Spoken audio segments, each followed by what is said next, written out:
The policy, the policy he proposes, I believe, is very unnecessary because it's true teenagers do cause a lot of accidents, but it's not because they're one of the major problems. It's because they're new drivers.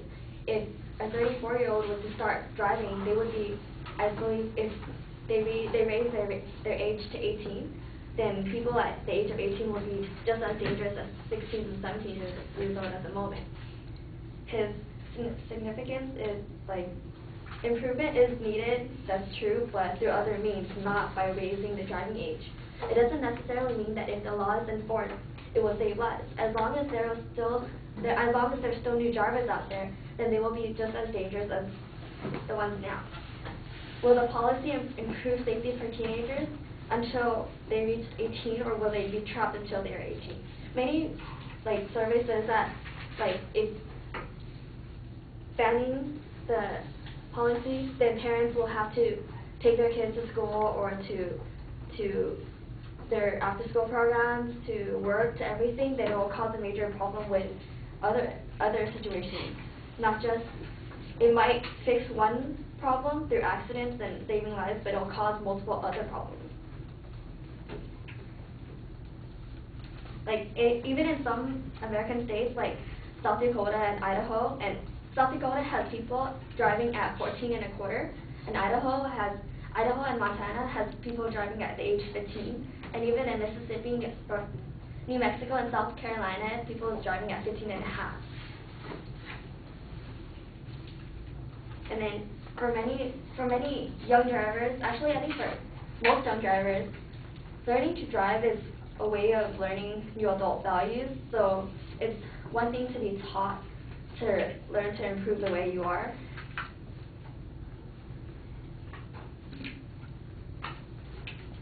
And then there are ways, like his inherency says that the current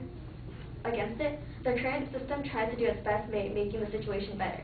But the budget cuts are in everything now in schools and many different areas, people are losing jobs. So how is making one system going to help everything else? Laws are difficult to be enforced through every single teenager on the road. For countries, it's one thing to enforce a law, but not many people would follow it just because it's enforced, because police don't really look after everyone anyways.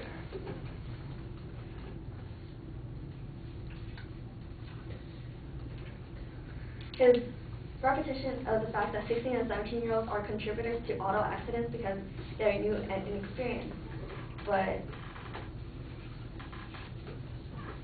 the banning of, it says that on teen drivers, what are the real risks? A lot of their situation says that it's exaggerated by the media and the states.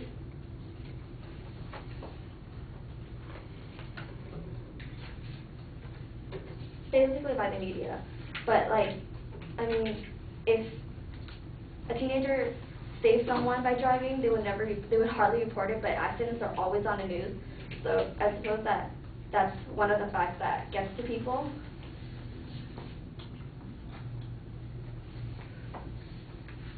And then true, about 7%, there's only 16-year-old and 17-year-olds are only about 7% of all drivers, and according to their facts, most of them do cause accidents. But then that's just because, again, they're new drivers. And they say that since they cause so much accidents, then shouldn't we ban other people at other ages from causing accidents, like old age? I mean, most people at a certain level of age, they have to go to the DMV to see if they're able to drive another year, and they get a permit for it. But there was a situation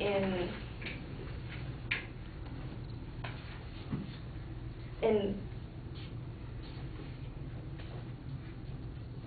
Santa Monica when an old guy who is 85 years old, this is during July 16, 2003, an 80-year-old from Georgia, Russell Wellers, accidentally plowed his car through a Santa Monica farmer's market, killing 10 people and injuring 40 others. Should we ban 86 and 60-year-olds from driving as well. Driving will be reduced, but parents will have to work less hours.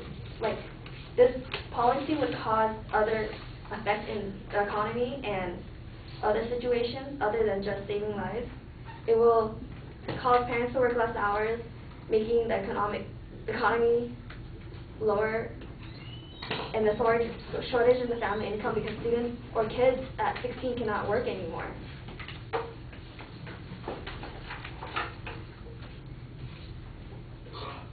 And then it's like,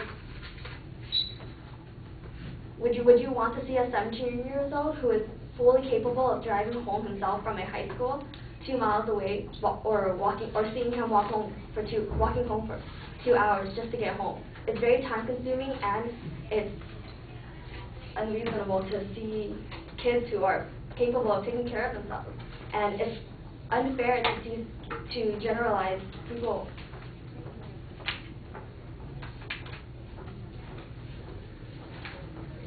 Okay.